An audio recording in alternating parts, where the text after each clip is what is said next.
A black man walks into a luxury car showroom wearing a casual hoodie, and the manager completely misjudges him, only to later discover he's actually the secret owner of the entire dealership.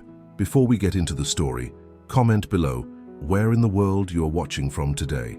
David Harris pulled his Tesla Model S into the crowded parking lot of Benson Motors, deliberately parking it between two older sedans near the back. He checked his reflection in the rearview mirror, adjusting the plain black baseball cap that covered his usually well-groomed hair. The casual jeans and navy polo shirt felt strange compared to his typical tailored suits, but they served his purpose perfectly. The dealership looked exactly as the photos in his acquisition paperwork had shown. A sprawling lot filled with vehicles ranging from economy cars to luxury SUVs, all arranged in neat rows under strings of multicolored pennants that flapped in the morning breeze. The main building's facade needed updating, its once white paint now a dingy shade of cream, with a few letters in the illuminated sign flickering intermittently. David had spent weeks reviewing the financials and customer data before finalizing the purchase. The numbers showed potential, but the declining sales figures and increasing customer complaints over the past 18 months concerned him. His due diligence had revealed patterns that suggested deeper problems, which was precisely why he'd decided to visit incognito before the ownership transition was announced. As he approached the main entrance, David observed the morning routine unfolding. Sales staff huddled near the door, coffee cups in hand, some scrolling through their phones while others engaged in casual conversation. A young woman in a blazer noticed him first, but quickly returned to her conversation without acknowledging him. David made mental notes of every detail: the unwashed windows, the outdated promotional posters, the empty receptionist desk visible through the glass doors. Inside, the showroom featured their premium inventory: a new Mercedes-Benz GLE, a BMW 5 Series, and several other high-end vehicles positioned under strategic lighting. The floor needed buffing, and several ceiling tiles showed water stains, but the cars themselves gleamed under the showroom lights. A few customers wandered between the vehicles, each accompanied by eager salespeople. Greg Benson's corner office commanded a view of both the showroom and the front lot. Through the glass walls, David could see the manager at his desk, phone pressed to his ear, gesturing animatedly. Benson's reputation preceded him. Customer reviews frequently mentioned him by name, rarely positively. His sales numbers were strong, but the pattern of complaints and high employee turnover raised red flags that David couldn't ignore. David approached a display featuring a new Audi A6, deliberately lingering to examine the window sticker. He noted the inflated dealer markup, substantially higher than industry standard. A quick check of his phone confirmed his suspicion. The same model was listed for several $1,000s less at competing dealerships in the area. The sound of expensive leather shoes on tile announced Greg Benson's approach before David saw him.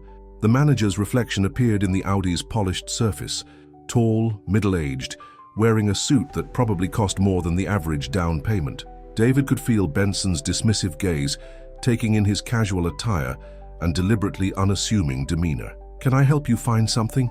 Benson's tone carried the practiced condescension of someone who'd spent years judging customers by their appearance. He positioned himself between David and the Audi, as if protecting it from contamination. David maintained his role perfectly, speaking with genuine interest about the vehicle while allowing a slight nervousness to color his words. "I'm interested in learning more about this model.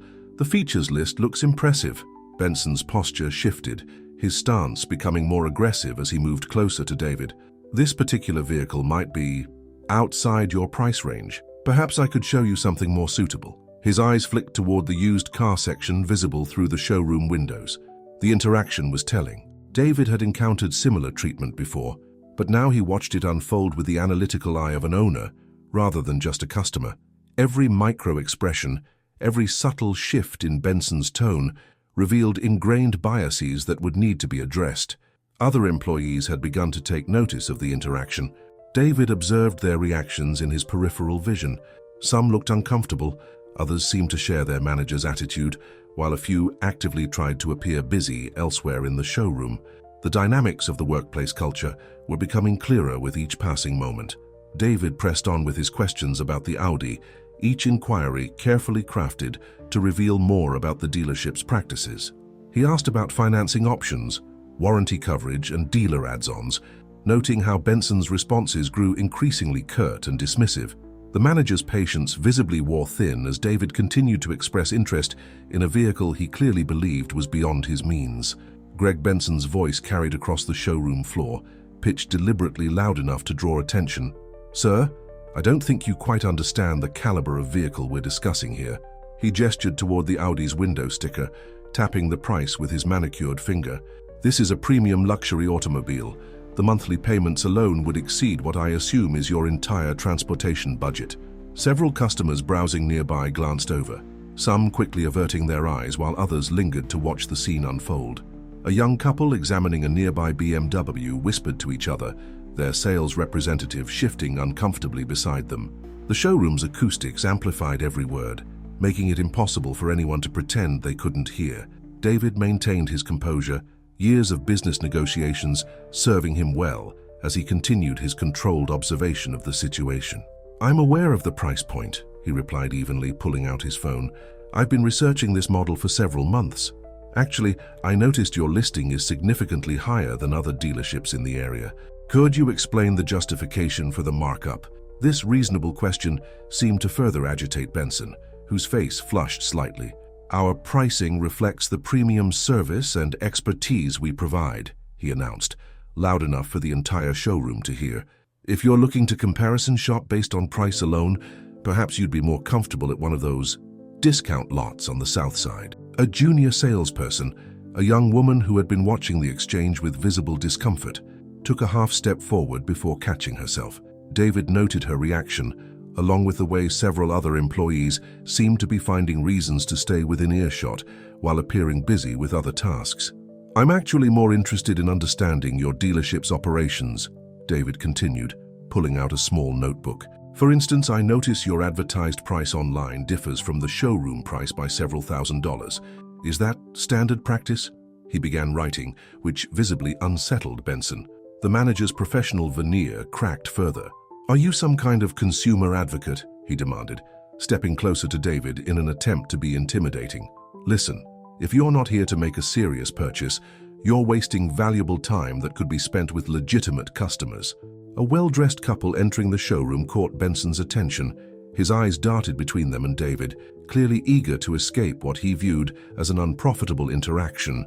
"Marcus," he called out to a nearby security guard, "please escort this gentleman out. He's disrupting our business operations." The security guard, a middle-aged man with a military bearing, approached slowly. His expression suggested this wasn't the first time he'd been asked to remove someone from the premises, though he seemed less certain about this particular situation. "Sir," he addressed David professionally, "I'll need you to come with me." David noted how the guard maintained a respectful distance and tone, unlike Benson's aggressive posturing. This was another detail worth remembering for later. He closed his notebook deliberately, making eye contact with several observers before turning to the guard. "Of course, I appreciate your professionalism." As they walked toward the exit, David observed how quickly Benson moved to intercept the well-dressed couple, his demeanor transforming instantly into obsequious charm. The contrast was striking and telling. Through the glass doors, David could see other customers being greeted or ignored based on similar snap judgments about their appearance and perceived wealth. The security guard opened the door for David, speaking quietly. "I apologize for this, sir. It's not always like this here." The guard's words carried a weight of resignation that suggested otherwise, but his attempt to maintain dignity in an uncomfortable situation was notable. Before leaving, David paused to collect several promotional brochures from a display near the door, including one featuring the dealership's customer service pledge with Greg Benson's photo and signature prominently displayed. The irony wasn't lost on the employees who watched him exit, their expressions ranging from embarrassment to relief that the scene was over. Outside, David walked slowly to his car, using the opportunity to observe how other customers were being treated. He watched as a middle-aged white couple was immediately greeted and offered assistance, while a Hispanic family stood waiting near the used car section for several minutes before anyone approached them. The patterns were clear and consistent. The Tesla's tinted windows provided privacy as David sat in his car, methodically recording his observations. He noted the names of employees he'd seen, particularly those who had shown discomfort with Benson's behavior. These would be valuable data points for the changes ahead. The dealership's toxic culture clearly stemmed from the top, but there might be potential among the rank-and-file staff for the transformation he envisioned. From his parked Tesla, David had an unobstructed view of the dealership's main entrance and the used car lot. He pulled out his laptop, creating a detailed spreadsheet to document the patterns emerging before him. The systematic nature of the discrimination became clearer with each interaction he observed.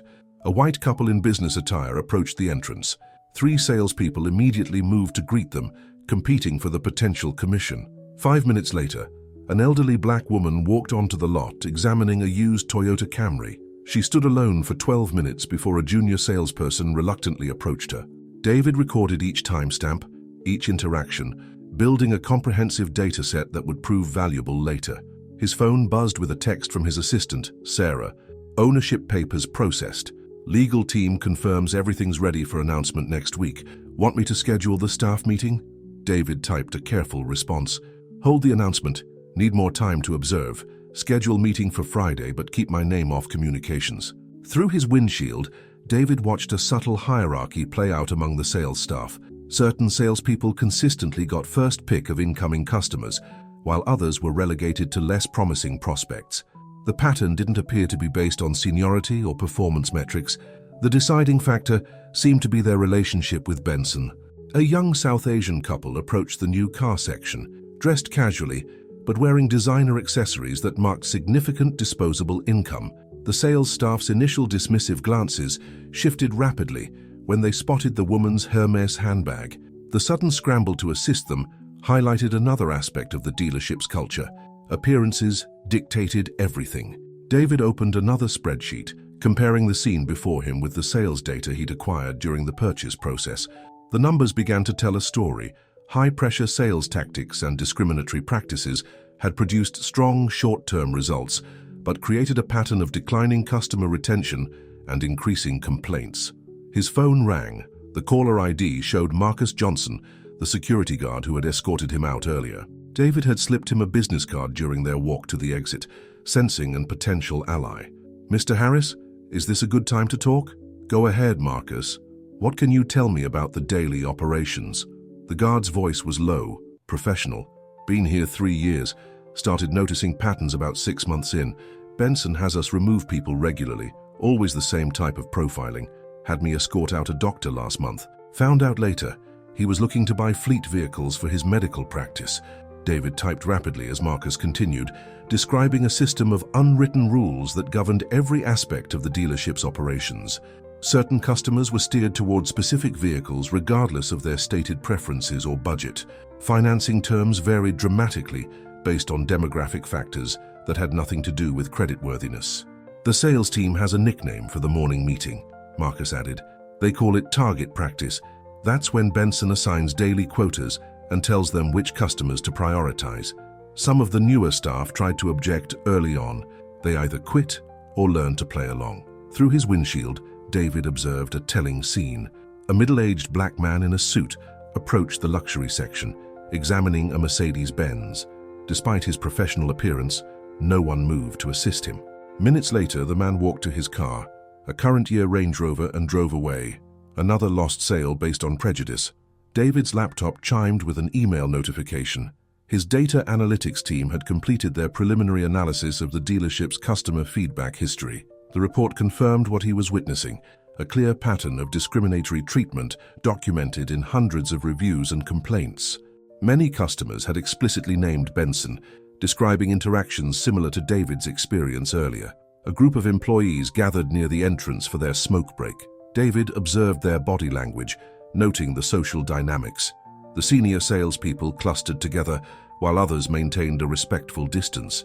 One woman stood apart from the group entirely, checking her phone with an expression of careful disinterest. David made a note to identify her later.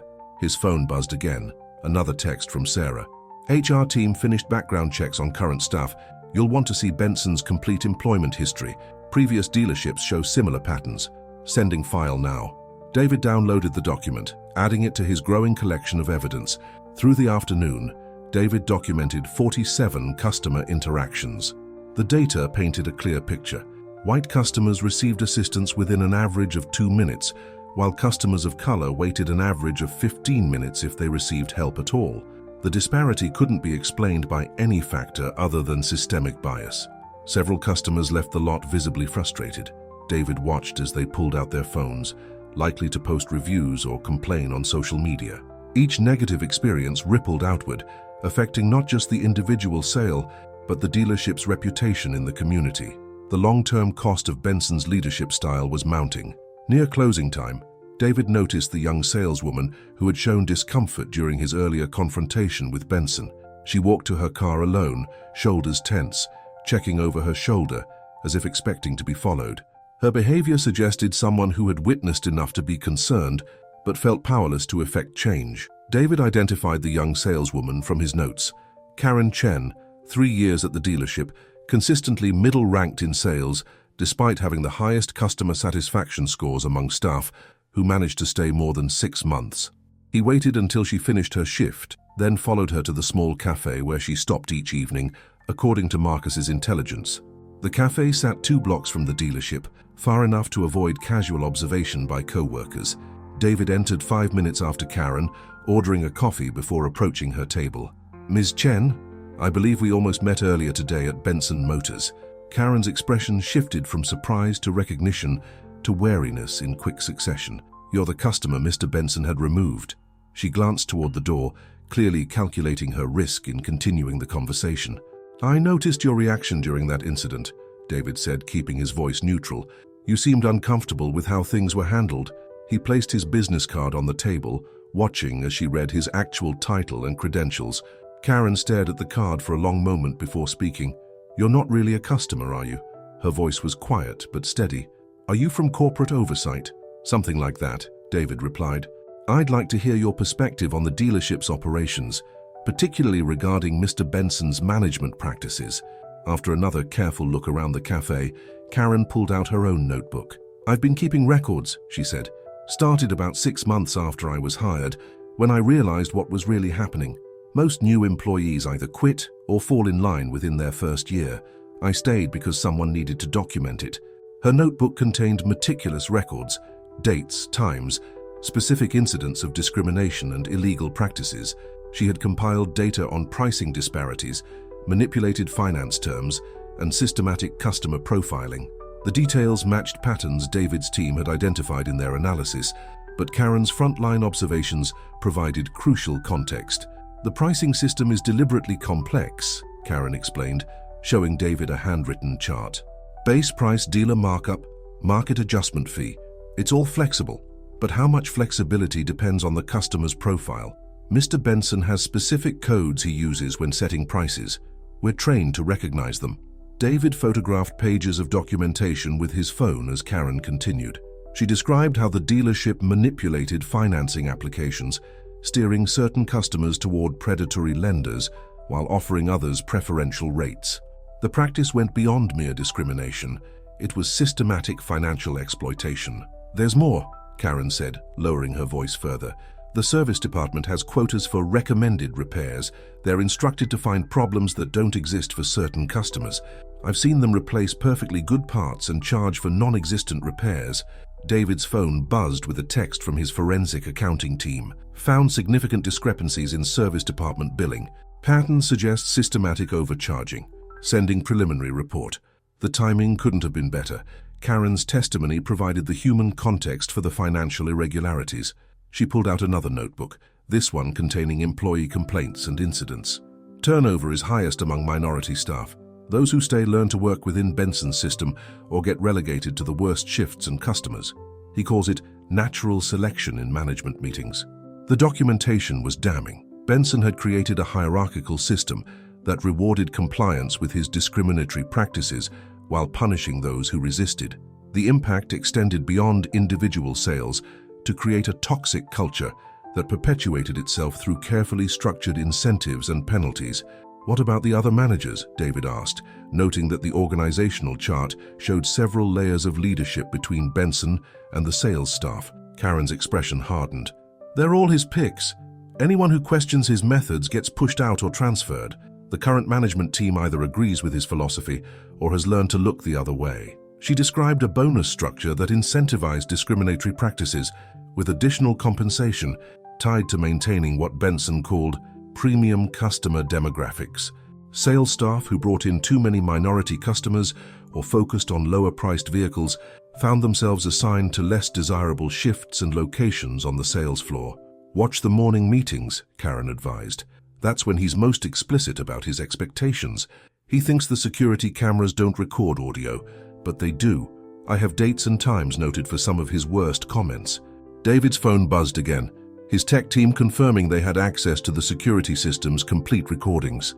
Karen's dates would help them identify the most relevant footage, providing audio-visual evidence to support her documentation. The cafe was nearly empty now, the evening crowd thinned to a few scattered customers. Karen checked her watch nervously. I should go. Benson sometimes has people followed if he suspects they're causing trouble. A few employees who complained in the past found their cars vandalized in the parking lot. Before leaving, she handed David a USB drive. Everything's here. Scanned documents, recordings from sales meetings, copies of altered financing applications. I've been gathering it for 2 years, waiting for someone who could actually do something about it. David secured the drive in his briefcase, already mentally cataloging how its contents would complement his team's findings. Thank you, Ms. Chen. One more question. Why did you stay knowing what was happening? Karen's answer was direct. Someone had to witness it, someone had to keep a record. And honestly, I kept hoping someone like you would eventually show up. After she left, David remained at the cafe, organizing his notes and updating his team. The evidence was mounting: systematic discrimination, financial fraud, workplace harassment, and potential criminal violations. But more importantly, he had found allies within the dealership who could help implement the changes he envisioned. David's downtown office buzzed with focused activity as his team assembled for an emergency strategy session. The conference room walls displayed detailed timelines, organizational charts, and data visualizations compiled from the evidence gathered at the dealership. Sarah coordinated multiple video feeds showing remote team members, while David's legal counsel, James Richardson, reviewed documents at the head of the table. The evidence is substantial, James stated, spreading out Karen Chen's documentation. We have clear violations of federal lending laws, civil rights regulations, and employment discrimination statutes. The question isn't whether we can act, but how to maximize the impact of our response. The PR team's director, Michelle Torres, pulled up a presentation on the main screen. We need to consider timing and optics. A straight corporate takeover announcement won't generate the change we're looking for. The current staff needs to witness Benson's downfall firsthand if we want to transform the culture. David studied the employee profiles projected on one wall. Many of these people have worked under Benson's system for years. They've either adapted to it or learned to survive it. We need to break that conditioning without destroying their livelihoods. Sarah pulled up the dealership's calendar on another screen. Benson has scheduled a mandatory staff meeting for Friday morning. He does this monthly to reinforce his sales strategies and customer profiling guidelines. It's usually when he's most explicit about his discriminatory practices. Perfect timing, Michelle noted, but we need to control the narrative. If we simply expose him, he'll play the victim and potentially rally support from others in the industry who share his views. The legal team had prepared multiple scenarios. James outlined each option. We could go in with law enforcement, but that might damage the dealership's reputation beyond repair. A quiet removal followed by press releases would be cleaner, but might allow him to spin the story. What we need is a way to make his behavior so publicly obvious that there's no room for interpretation.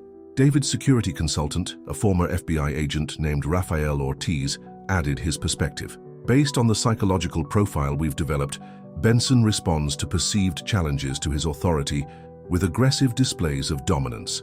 If we can provoke him in the right setting, he'll likely reveal his true nature without much prompting. The team spent the next hour developing a detailed plan. Sarah coordinated with IT to ensure all security cameras would be recording with clear audio.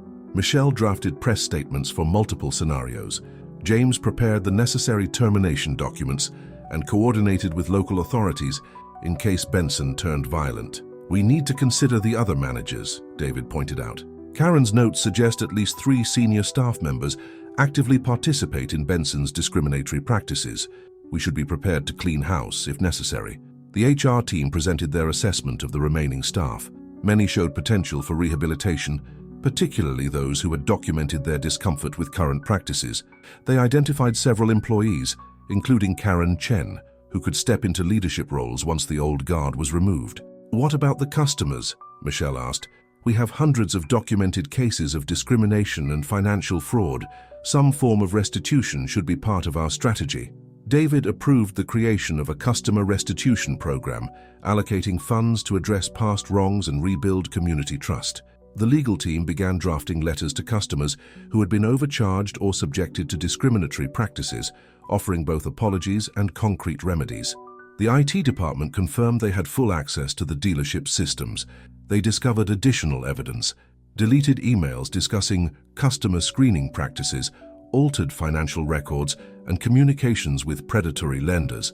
All of it was carefully archived and backed up off-site. As the meeting progressed, they mapped out a minute-by-minute strategy for Friday morning.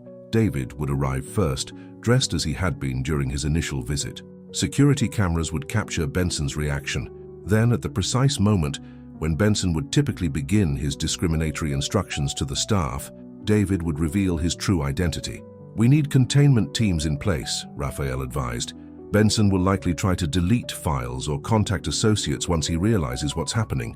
We should have IT ready to lock down all systems and security, prepared to prevent any unauthorized access to offices or computers." The team created contingency plans for various scenarios. Benson attempting to rally support from other managers, trying to destroy evidence, making threats, or attempting to contact media with his own narrative. Each possibility was analyzed and prepared for. Sarah coordinated with local law enforcement, putting them on standby without revealing the full scope of the operation. Based on Benson's history of aggressive behavior and Karen's documentation of previous incidents, they wanted officers nearby but out of sight unless needed. By evening, the strategy was set.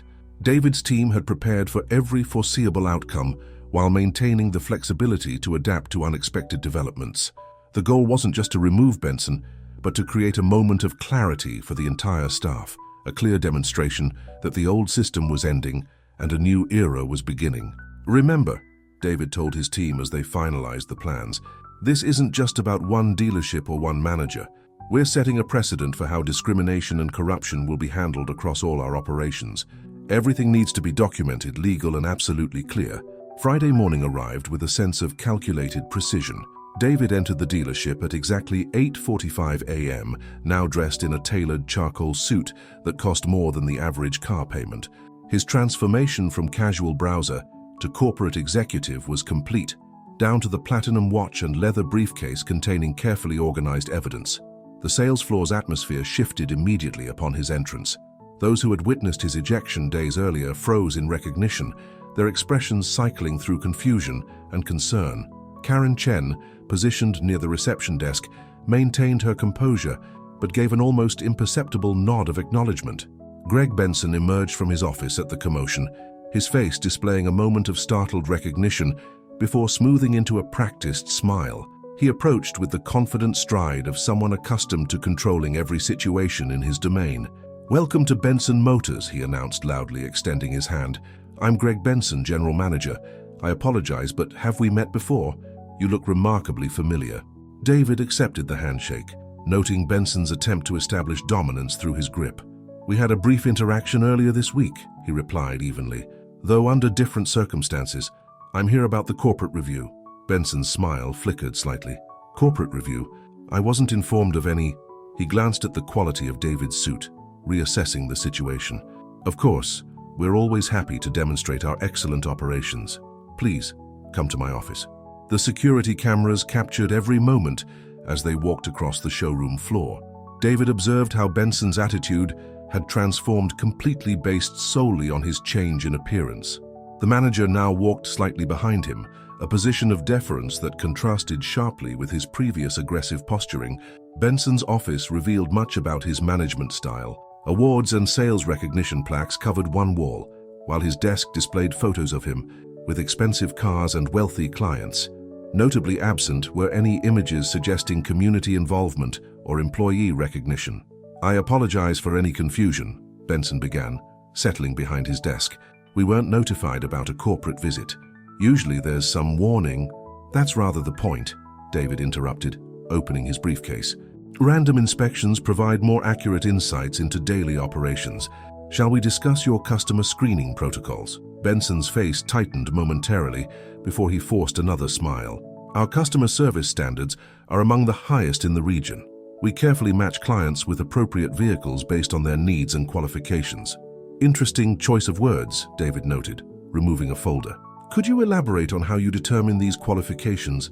The manager launched into a practiced speech about market demographics and customer targeting, carefully avoiding explicit mentions of race or ethnicity while using industry jargon to obscure discriminatory practices. David allowed him to continue, recording the conversation on his phone while noting how Benson grew more comfortable, revealing details of his system. Though of course we have to be selective, Benson explained, lowering his voice conspiratorially. Certain types of customers can damage the dealership's image. I'm sure you understand. You look like someone who appreciates maintaining appropriate standards. David maintained his neutral expression. Tell me about your financing practices. I noticed significant variations in rates and terms offered to different customers. Benson leaned forward, warming to what he perceived as a sympathetic audience. That's where the real skill comes in. We have to protect our investments. Some people simply aren't qualified for premium vehicles, regardless of their stated income. We have ways of steering them toward more appropriate choices. The security cameras continued recording as Benson detailed his methodologies, seeming to interpret David's focused attention as approval. He pulled out sales reports and customer profiles, proudly demonstrating how he maintained what he called dealership prestige through selective service. Your employee turnover rate is notable, David observed, referencing another document, particularly among minority staff members. How do you explain that pattern? Natural selection, Benson replied with a dismissive wave. This business isn't for everyone. Those who understand our standards tend to succeed. Others, he shrugged eloquently, they find their level elsewhere. David checked his watch. The staff meeting would begin in 15 minutes. I'd like to see your morning sales briefing. I understand you provide detailed guidance to your team about customer interactions. Benson's expression brightened further. Absolutely, I run a tight ship here. My morning meeting set the tone for the entire day. You'll see exactly how we maintain our standards. As they left the office, David sent a quick text to his team. Target is primed, proceed as planned. Benson led the way to the conference room, clearly eager to demonstrate his leadership style to someone he assumed shared his viewpoints. The sales staff was already assembling, their usual pre-meeting chatter dying down as they noticed David's presence.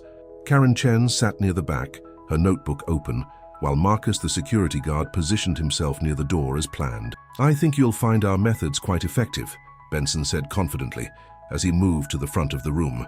I've developed these techniques over years of experience. It's all about knowing your market and maintaining proper standards. David took a seat in the back corner, briefcase open, ready for the performance he knew was coming.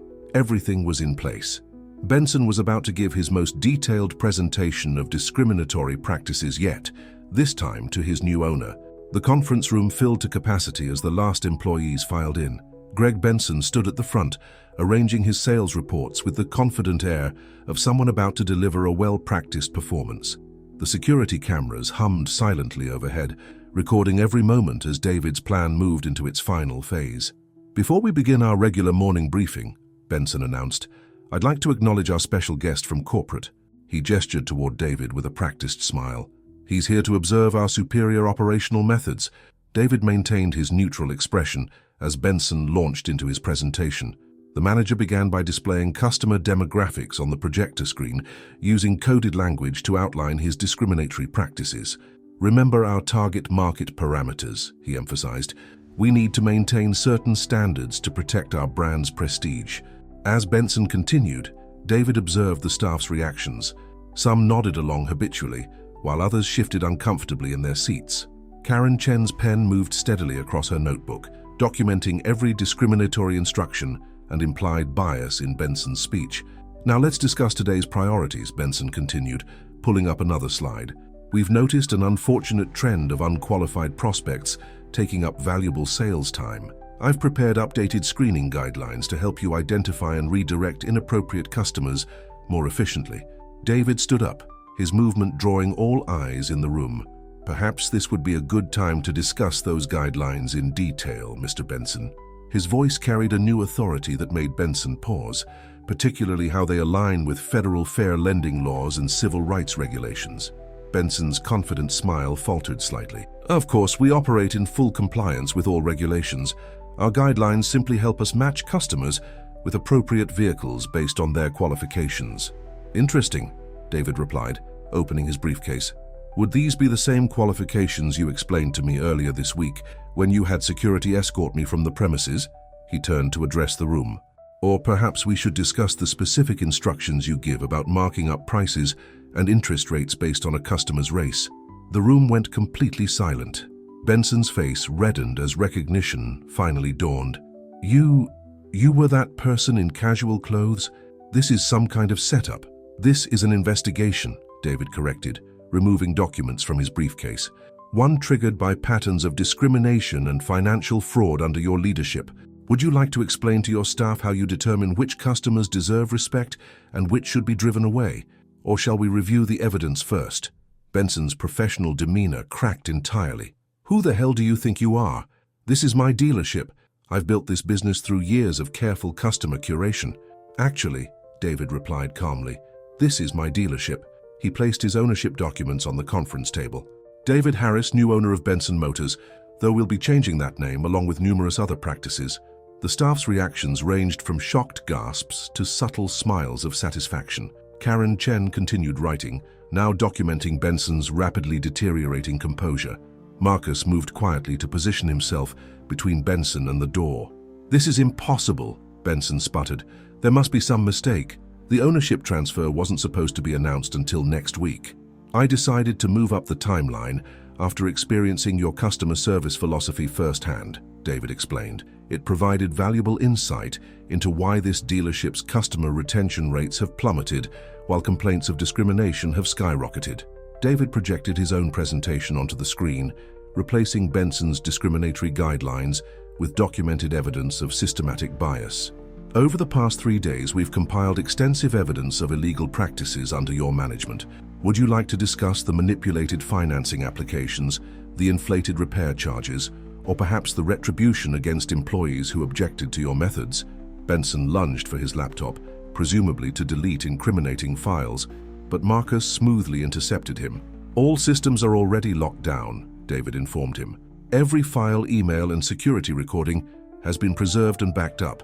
Your methods have been documented in their entirety. You can't do this, Benson insisted, his voice rising. I have contacts in the industry. I'll fight this. By all means, David replied, nodding to his legal team as they entered the room. We've prepared for that possibility. Would you like to review the evidence in detail? We have quite a comprehensive collection, including your comments from just minutes ago. The legal team began distributing documents to the staff, new employment agreements, anti-discrimination policies, and evidence of the dealership's transformation plan. The message was clear, changes were coming, and they would be comprehensive. Staff members who cooperate with our investigation and commit to our new ethical standards will have opportunities to advance under the new management, David announced. Those who prefer to maintain the current discriminatory practices should prepare to seek employment elsewhere. Benson's face had turned from red to pale as he realized the full extent of his exposure. You tricked me, he accused. You came in here pretending to be someone else. I came in here as a customer, David corrected. Your response to me and to countless others like me revealed exactly why this dealership requires new leadership. Your behavior provided all the evidence we needed. Greg Benson's attempts at damage control deteriorated rapidly as the evidence mounted against him. These accusations are groundless, he declared, his voice echoing through the conference room. I've maintained exceptional sales figures for years. The numbers speak for themselves. Indeed they do, David replied, motioning to his forensic accounting team. They projected a detailed analysis onto the screen, showing how Benson's impressive numbers masked systematic discrimination and fraud. Let's examine those figures in detail. The presentation revealed inflated prices charged specifically to minority customers, manipulated loan applications, and unnecessary repairs billed to targeted demographics. Each slide stripped away another layer of Benson's carefully constructed facade. This is a complete misrepresentation, Benson protested, but his voice lacked conviction as his former employees began raising their hands to share their own accounts. A senior salesperson stood up. Mr. Benson threatened to fire me last year When I questioned the different financing rates we were offering, others nodded, years of suppressed grievances finally finding voice. Karen Chen presented her documented evidence, her voice steady as she detailed specific instances of discrimination and retaliation. I have recordings of morning meetings where Mr. Benson explicitly instructed us to discourage certain types of customers, she stated, placing a USB drive on the table. Benson's face contorted with rage. You little spy, I knew someone was causing trouble. You're finished in this industry. I'll make sure of it. The threat, captured clearly by security cameras and witnessed by the entire staff, only served to reinforce David's case.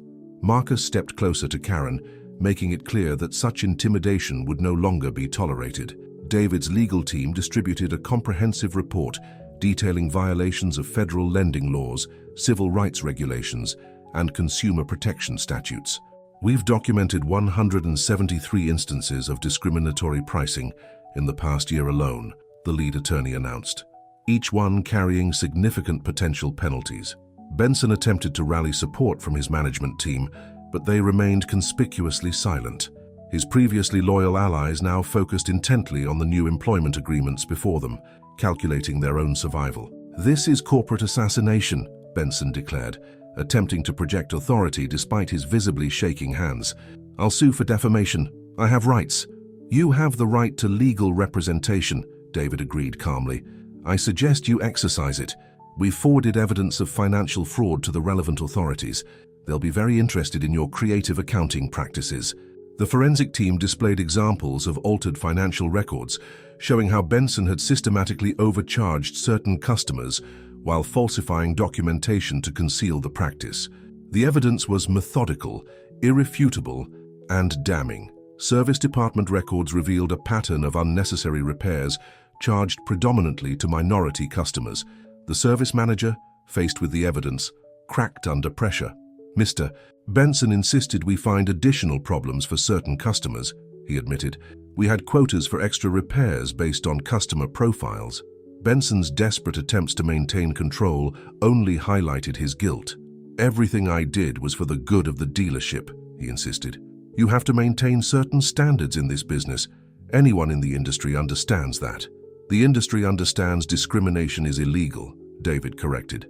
As do the authorities who'll be reviewing our evidence. Your employment is terminated, effective immediately. Security will escort you to clean out your office. As if on cue, local law enforcement representatives entered the room, having been stationed nearby in case they were needed. They weren't there to arrest Benson. That would come later after a full investigation, but their presence ensured an orderly transition. Benson made one final attempt to assert control, reaching for his phone. I'm calling my attorney. This entire meeting is illegal. You can't record people without their consent. Actually, David's legal team interjected, the employee handbook you wrote specifically states that all dealership spaces are subject to audio and video monitoring.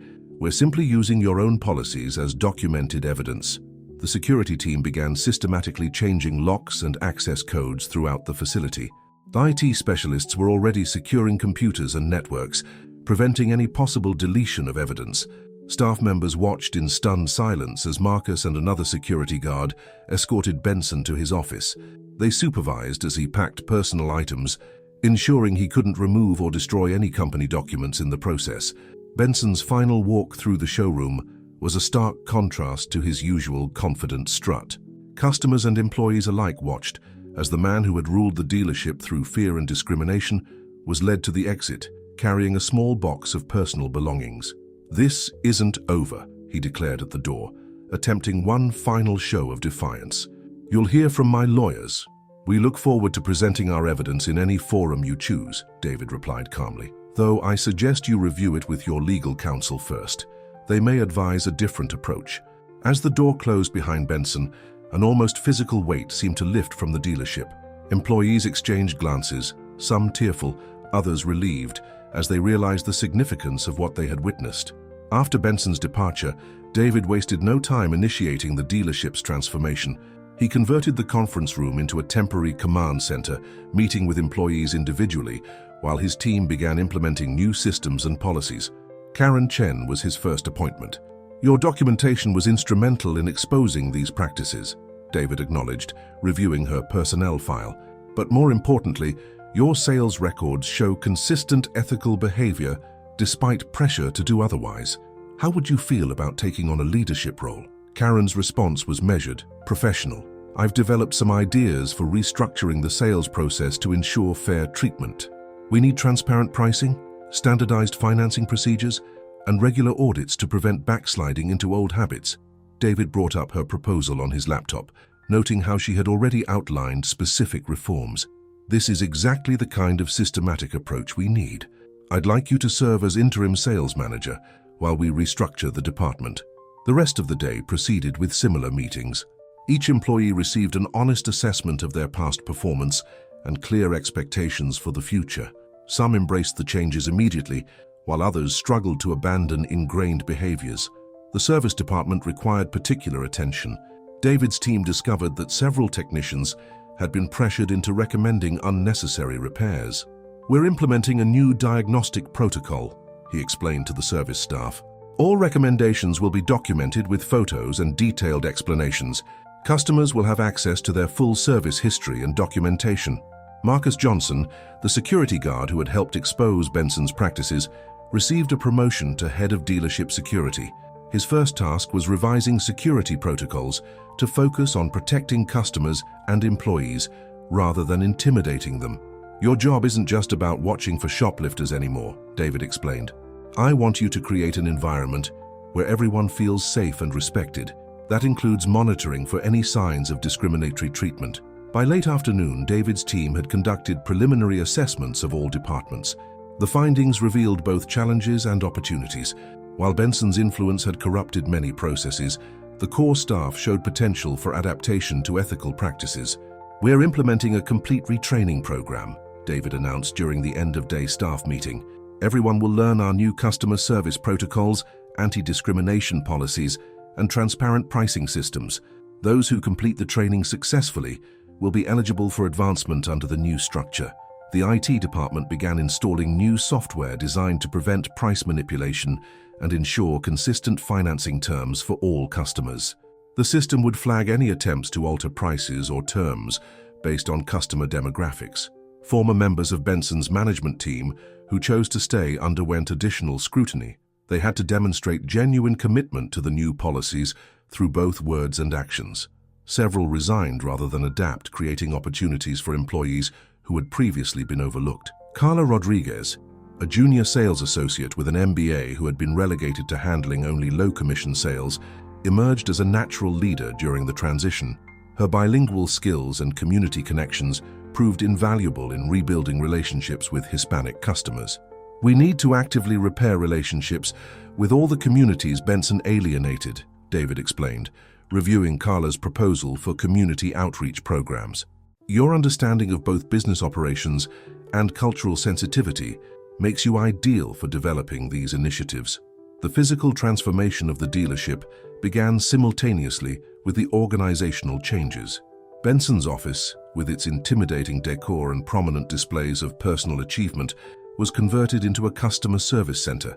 The space was redesigned to be welcoming and transparent, with clear sightlines and comfortable seating. Training sessions began immediately, conducted in small groups to allow for open discussion and questions.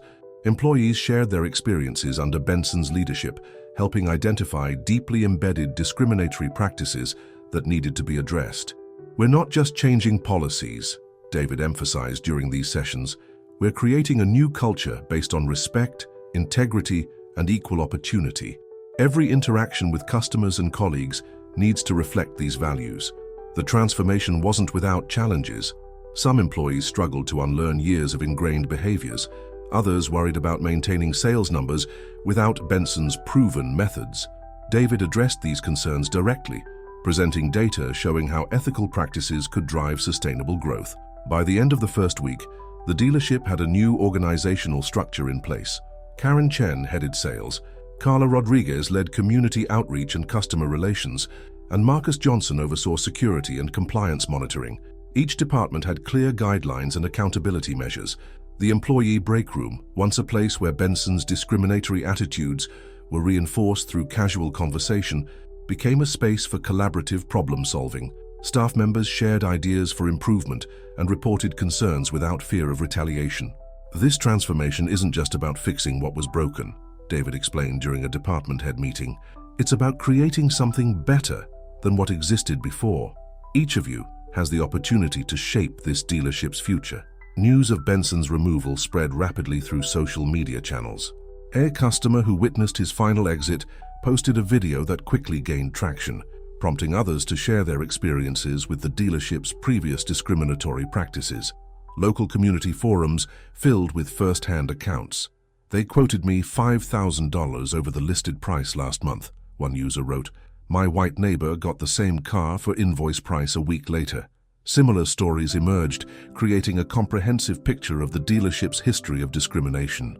David's team monitored these discussions carefully, using them to identify customers who deserved restitution. Sarah compiled a database of complaints, cross-referencing them with dealership records to verify claims and calculate appropriate compensation. "We need to address this systematically," David told his management team. "Every verified case of discrimination will receive both an apology and concrete remediation." The legal team began drafting personalized letters, while the accounting department calculated refunds for documented overcharges. Marcus provided security footage of past incidents, showing how Benson's policies had actively discouraged minority customers. These recordings, properly anonymized, helped validate customer complaints and identify staff members who had resisted the discriminatory practices. Local news outlets picked up the story. Rather than attempt to control the narrative, David opted for transparency. "We're implementing comprehensive reforms," he explained during a press conference, "but more importantly, we're acknowledging past wrongs and taking concrete steps to make them right." The dealership's social media accounts, previously used mainly for sales promotions, began sharing updates about the changes. Karen Chen oversaw the creation of a new customer service charter, publicly committing to fair treatment and transparent pricing for all customers. Former customers started returning to the dealership, initially skeptical but curious about the changes. They found a transformed environment, diverse staff members in leadership positions, clear pricing displayed on all vehicles, and standardized financing terms readily available for review. "I never thought I'd come back here," admitted James Thompson, a local business owner who had previously experienced discrimination. "But they've actually backed up their promises with real changes."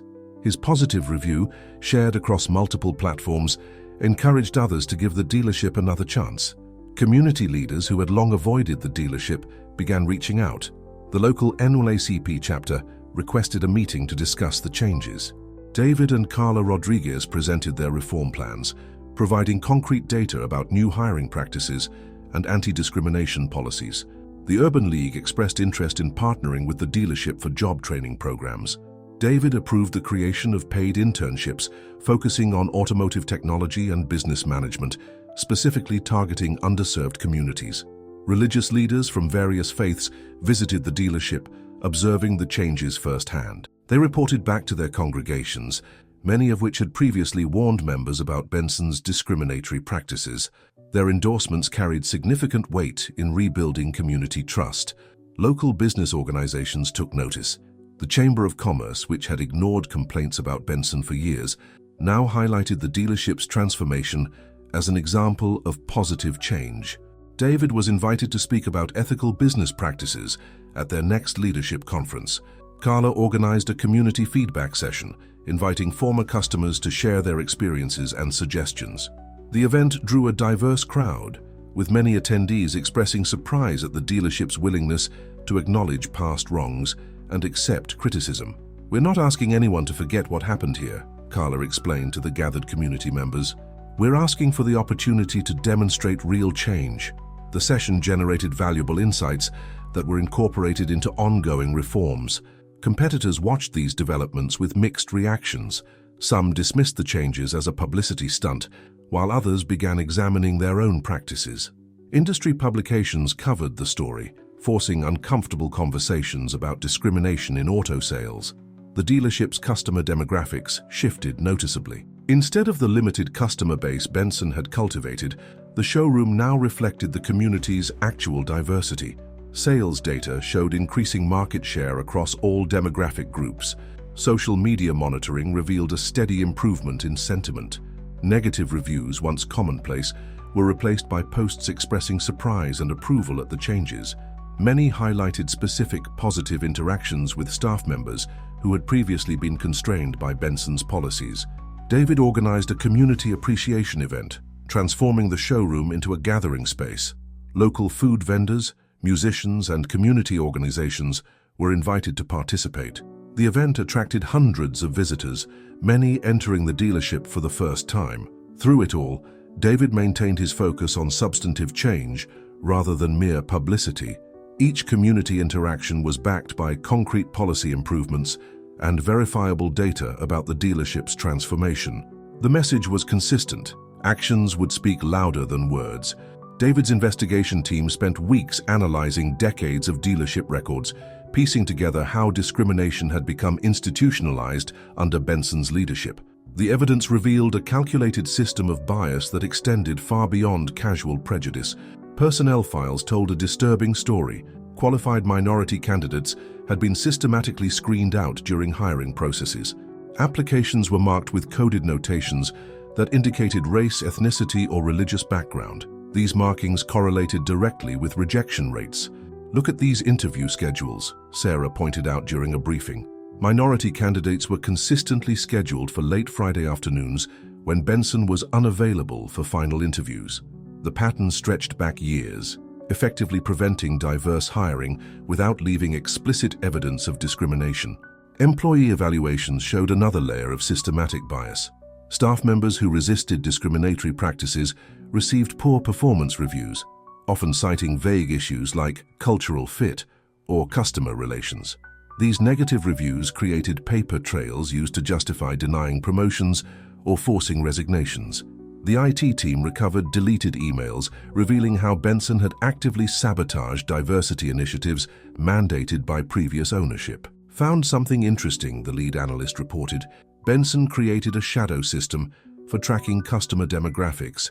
It automatically flagged certain zip codes for enhanced credit verification, code for charging higher rates. Training materials from Benson's tenure revealed carefully coded language teaching discriminatory practices while avoiding explicit references to race.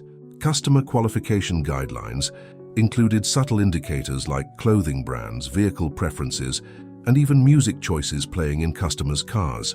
David's forensic accountants traced the evolution of pricing policies. Early records showed straightforward discrimination, but as awareness of civil rights laws increased, Benson had developed more sophisticated methods. Price adjustments were obscured through complex packages and fees that disproportionately affected minority customers. The service department's history revealed systematic overcharging. Work orders were coded to indicate customer demographics, determining which vehicles would receive detailed inspections that inevitably discovered additional required repairs. These practices had been formalized in service department guidelines. "He built discrimination into the infrastructure," David explained during a management meeting. "Every system, every process, every guideline was designed to perpetuate bias while maintaining plausible deniability." The evidence showed how Benson had refined these practices over years, making them increasingly subtle and harder to detect. Employee interviews revealed how new hires were gradually indoctrinated into discriminatory practices. Those who showed initial resistance were paired with veteran staff members who taught them to view bias as business necessity. Performance bonuses reinforced these behaviors, creating financial incentives for discrimination. Marketing records exposed targeted advertising strategies. Promotional materials were distributed selectively, with higher-end vehicle advertisements concentrated in predominantly white neighborhoods. Service promotions in minority communities focused on high-interest financing for repairs, creating cycles of debt. The dealership's customer relationship management (CRM) system contained hidden rating fields. These ratings, based on discriminatory criteria, determined which customers received follow-up calls, service reminders, and promotional offers. The system effectively automated bias while obscuring its nature. Network analysis revealed connections between Benson and other dealership managers known for discriminatory practices. They shared strategies through private channels, developing increasingly sophisticated methods to evade detection and legal scrutiny. The discrimination wasn't isolated, it was part of an industry-wide problem. Facility maintenance records showed patterns in how resources were allocated. The customer waiting area used by premium clients received regular updates and amenities, while the general waiting room was chronically underfunded. Even the coffee service varied based on which customers were expected to use different areas. Security protocols documented systematic profiling. Guards were instructed to monitor certain types of customers more closely, with detailed guidelines about who should receive additional scrutiny. These practices extended to the placement of security cameras and selection of areas for active surveillance. The physical layout of the dealership had been deliberately designed to enable discrimination. Premium vehicles were positioned to be visible from Benson's office, allowing him to monitor which customers approached them. The used car section was intentionally less visible, making it easier to steer certain customers away from new vehicles. Employee scheduling showed how Benson controlled customer interactions. Sales staff were assigned to specific areas based on their willingness to participate in discriminatory practices. Those who resisted were relegated to less desirable sections with lower commission potential. Documentation revealed how customer complaints were suppressed. A sophisticated system filtered reviews and feedback, ensuring that evidence of discrimination rarely reached higher management or regulatory authorities. Complaints from certain customers were automatically flagged for special handling that effectively buried them. The investigation uncovered years of manipulated sales data. Reports to manufacturers and industry groups were carefully crafted to hide discriminatory practices while maintaining the appearance of strong performance. This deception had helped Benson earn industry accolades while perpetuating systematic bias. David compiled the findings into a comprehensive report documenting how discrimination had become embedded in every aspect of the dealership's operations. The evidence showed that transforming the business would require more than just policy changes. They needed to identify and eliminate bias at a structural level. The certified letter arrived 3 days after Benson's removal. His attorney, Robert Sterling of Sterling & Associates, demanded immediate reinstatement and threatened legal action for wrongful termination. The letter characterized Benson's removal as a calculated corporate takeover designed to damage Mr. A. Benson's reputation and destroy his career. David forwarded the letter to his legal team without comment. Within hours, they prepared a comprehensive response detailing the evidence of discriminatory practices, financial fraud, and workplace harassment. Each allegation was supported by specific documentation, including dates, times, and witness statements. Sterling's second letter arrived the following day, this time proposing a settlement.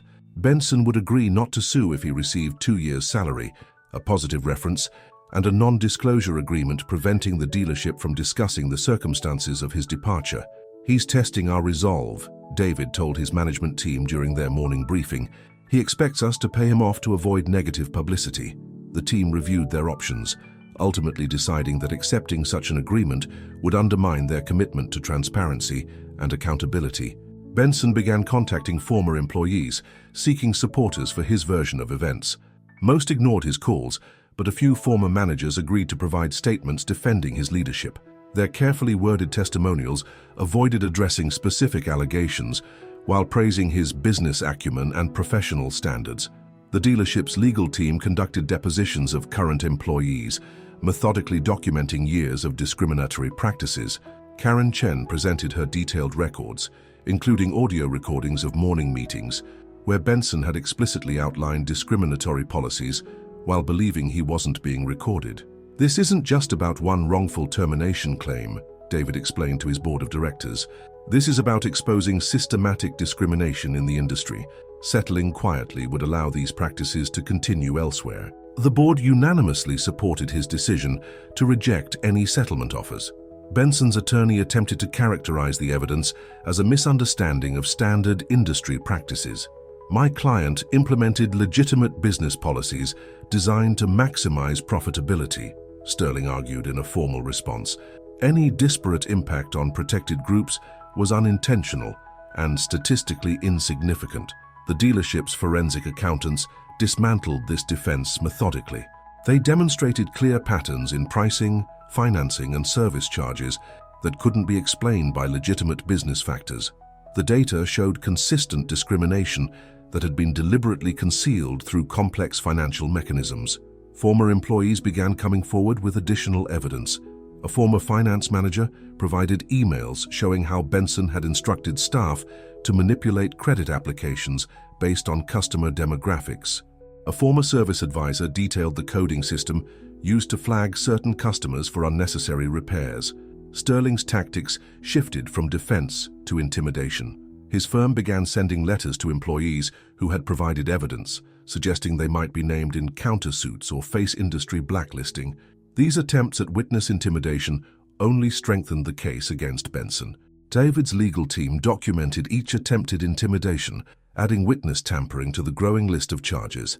They provided affected employees with legal representation and assured them of protection against any form of retaliation. Benson's supporters in the industry began distancing themselves as evidence of his practices became public. Dealers who had previously praised his methods now claimed minimal contact. Industry associations quietly removed his name from their membership directories. The state's Attorney General's office requested copies of the dealership's findings, indicating potential interest in a broader investigation of discriminatory practices in auto sales. David's team provided complete documentation while continuing to gather additional evidence. Sterling made one final attempt at settlement, offering to withdraw all claims in exchange for a neutral reference and agreement not to pursue criminal charges. The offer arrived with a thinly veiled threat about the potential cost and publicity of prolonged litigation. David's response was unequivocal. "We will not participate in concealing discriminatory practices through legal settlements. Mr. Benson is welcome to defend his actions in court, where all evidence will become part of the public record." Benson's former management team members, faced with mounting evidence of their own complicity, began negotiating separate agreements to cooperate with investigators. Each defection provided additional documentation of systematic discrimination under Benson's leadership. The conflict reached a turning point when Sterling himself withdrew as counsel, citing irreconcilable differences with his client. Benson's new attorney, a less prestigious firm, immediately began exploring options for a less confrontational resolution. Throughout the escalating legal battle, David maintained focus on reforming the dealership's operations. Each threat and challenge simply reinforced the importance of documenting and eliminating discriminatory practices at every level of the business. The story broke in the local press first, with the City Tribune running a detailed investigative piece titled "Discrimination at the Dealership, a System of Bias Exposed." The article combined customer testimonials with documented evidence from David's investigation, painting a comprehensive picture of systematic discrimination under Benson's leadership. National media outlets quickly picked up the story, attracted by its implications for the broader auto industry. A cable news network requested an interview with David, focusing on how he had uncovered and addressed the discriminatory practices. The segment producer wanted to emphasize the dramatic confrontation, but David insisted on discussing the systematic nature of the problem. "This isn't about one manager or one dealership," David explained during the interview. "These practices exist throughout the industry. We're exposing them to create meaningful change." He presented data showing patterns of discrimination across multiple dealerships, demonstrating how Benson's methods reflected wider industry problems. Benson attempted to counter with his own media campaign, scheduling interviews with sympathetic outlets. His first appearance backfired when he couldn't explain the documented pricing disparities in his former dealership. When pressed about specific discriminatory practices, he became defensive and combative, eventually walking off the set. Industry publications struggled with covering the story. While they couldn't ignore the revelations, many were reluctant to acknowledge how common such practices were. David provided them with anonymized data, showing similar patterns at other dealerships, forcing a broader conversation about industry-wide discrimination. Social media amplified the impact of every development. Customers shared their experiences using hashtags like "a dealership discrimination" and "Benson bias." The dealership's transparency in addressing past wrongs earned praise from civil rights organizations and consumer advocacy groups. A business magazine requested access for a feature article about the dealership's transformation. Their reporter spent a week observing the new operations, interviewing staff and customers. The resulting piece, "Rebuilding Trust: How One Dealership Confronted Systemic Racism," became a case study in corporate accountability. David's public appearances focused on specific reforms rather than personal attacks on Benson. He detailed the new pricing transparency system, standardized financing procedures, and employee training programs. Each interview emphasized concrete changes over dramatic confrontation. Karen Chen emerged as a powerful voice in the coverage, describing how she had documented the discrimination while working within the system. Her detailed records provided journalists with clear evidence of how bias had been institutionalized in daily operations. Automotive industry analysts began examining similar patterns at other dealerships. Trade publications that had previously ignored discrimination complaints now published articles about detecting and preventing discriminatory practices. David's dealership became a reference point for discussions about industry reform. Benson's attempts to discredit the evidence grew increasingly desperate. He claimed the documentation had been fabricated, accused David of orchestrating a hostile takeover, and suggested that standardized pricing would destroy the industry. Each claim was methodically disproven with clear evidence. Consumer advocacy groups used the story to push for stronger regulations in auto sales. They cited the dealership's documented practices as evidence of the need for greater oversight and enforcement of anti-discrimination laws. David provided testimony to state regulatory committees considering new consumer protection measures. The dealership's security cameras had captured Benson's final confrontation in high definition. When an edited version leaked online, showing his angry response to being exposed, it quickly went viral. David refused to comment on the footage, maintaining focus on systematic changes rather than personal drama. Civil rights organizations incorporated the case into their training materials, using it to illustrate how discrimination could be hidden within seemingly normal business practices. David worked with these groups to develop better methods for identifying and documenting discriminatory patterns in retail operations. Local television stations ran features about customers who had experienced discrimination at the dealership. These personal stories, combined with documentation showing how they fit into larger patterns, helped the public understand the human impact of systematic bias. Industry conferences that had previously welcomed Benson as a speaker now invited David to discuss ethical business practices. His presentations focused on practical methods for eliminating discrimination, backed by data, showing how fair treatment improved long-term business success. National newspapers published editorials examining how Benson's practices reflected deeper problems in American business. The coverage expanded beyond auto sales to explore how discrimination could become normalized in various industries. The dealership's transformation became a symbol of potential change. Other businesses began examining their own practices, seeking guidance on implementing similar reforms. David's team developed resources to help other organizations identify and address systematic discrimination. Throughout the media attention, David maintained his focus on substantive change over publicity. Every interview and public appearance reinforced the same message: systematic discrimination could be identified, documented, and eliminated through careful attention to evidence and commitment to reform. David launched the dealership's transformation with a comprehensive hiring initiative. The HR team partnered with local community colleges, technical schools, and job training programs to create a diverse talent pipeline.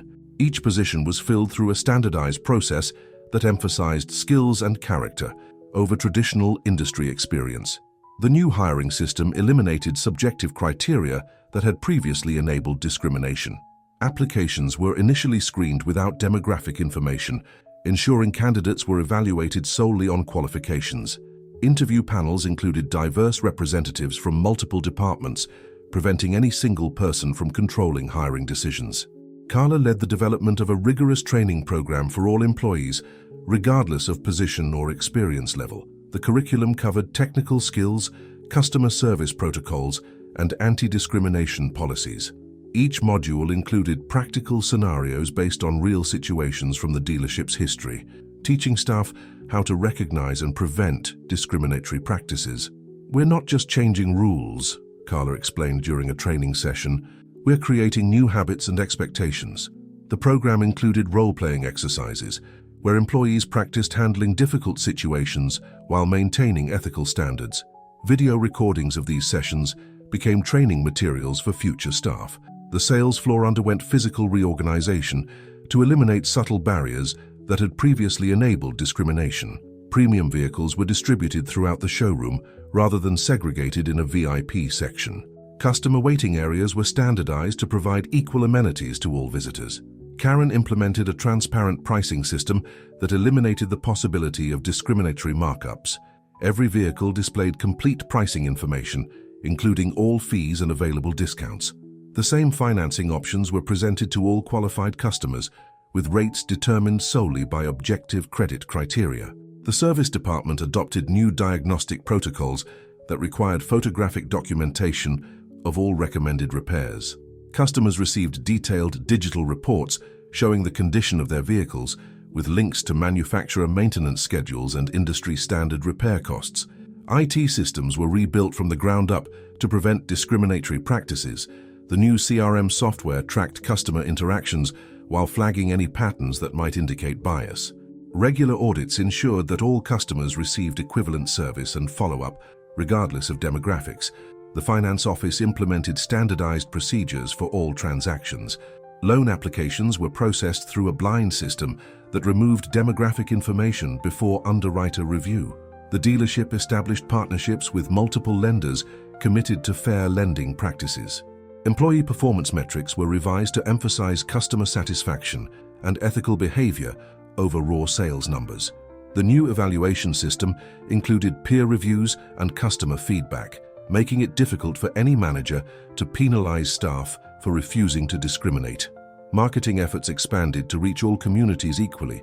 Advertising budgets were allocated based on market size rather than demographic profiles.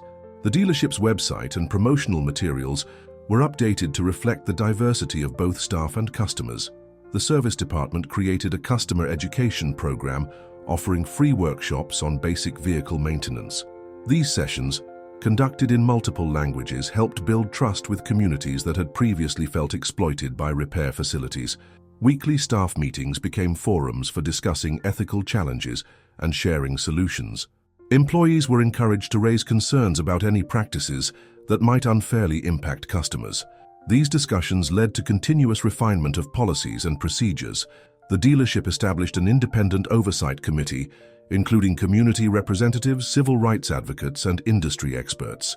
This group conducted regular reviews of business practices and customer feedback, ensuring the maintenance of ethical standards. Customer feedback systems were enhanced to capture detailed information about every interaction. The data was analyzed weekly for any signs of disparate treatment or service quality issues. Regular reports were shared with all staff, maintaining transparency about the dealership's performance. Professional development programs were created to help employees advance their careers. Staff members received support for continuing education, industry certifications, and leadership training. The dealership actively promoted from within, creating visible paths for advancement. The parts department implemented a new inventory system that ensured equal access to components for all customer vehicles. Special orders received standardized processing times regardless of vehicle type or customer profile. Pricing structures were simplified to eliminate subjective markups. Community outreach expanded through partnerships with local organizations. The dealership provided meeting space for community groups, sponsored youth education programs, and participated in neighborhood improvement initiatives. These efforts helped rebuild trust while creating new business opportunities. Sales staff received training in cultural competency and communication skills. They learned to assist customers in multiple languages and to respect diverse cultural preferences. The focus shifted from quick sales to building long-term relationships with customers and their communities. Throughout these changes, David maintained focus on measuring results rather than just implementing programs. Regular assessments tracked progress in sales, customer satisfaction, employee retention, and community engagement. The data showed steady improvement across all metrics, validating the effectiveness of the new approach. The dealership's customer appreciation event was in full swing when Greg Benson made his final appearance. He pushed through the main entrance at 2:15 p.m., his expensive suit wrinkled and his face flushed with anger. Security cameras tracked his progress across the showroom floor as he headed straight for the customer service center, where David was speaking with a family. "You've destroyed everything I built," Benson's voice carried across the showroom, drawing immediate attention from customers and staff. Marcus Johnson moved quickly to intercept him, but David raised a hand to wait. "This was my life's work," Benson continued, gesturing at the transformed showroom. 20 years of building a premium business, and you've turned it into a discount lot." His voice cracked with barely controlled rage as he noticed the diverse crowd of customers examining vehicles. David excused himself from the family and turned to face his former manager. The security cameras recorded every moment as other employees positioned themselves strategically around the confrontation. Karen Chen quietly activated her phone's recording function, maintaining the documentation habits that had helped expose Benson's practices. "Your premium business was built on systematic discrimination," David replied calmly. "The numbers prove it. Would you like to discuss the evidence in detail?" He gestured toward his office, offering Benson a chance to retreat from the public confrontation. Instead, Benson pulled out a stack of papers, printouts of the dealership's recent sales figures. "Look at these numbers. Average sale price is down 15%. Finance revenue dropped by 20%. You're destroying the profit margins I maintained for years." "Those margins were built on fraud," David pointed out. "Should we review the documentation of your pricing disparities? Or would you prefer to discuss the unnecessary repairs you forced on targeted customers?" Benson's face reddened further. "That's standard industry practice. Every successful dealership manages their customer base. You're just too weak to do what's necessary in this business." His voice rose as he became more agitated. "These people don't understand quality. They don't appreciate premium service." The crowd of customers had grown silent, watching the confrontation unfold. Many had their phones out, recording Benson's increasingly explicit statements about his former business practices. "Quality and premium service aren't exclusive to any demographic," David responded. "Our current numbers prove that. Would you like to see the customer satisfaction ratings since we implemented fair pricing and transparent financing?" Benson attempted to move closer to David, but Marcus stepped between them. "You've turned my reputation into garbage," Benson spat.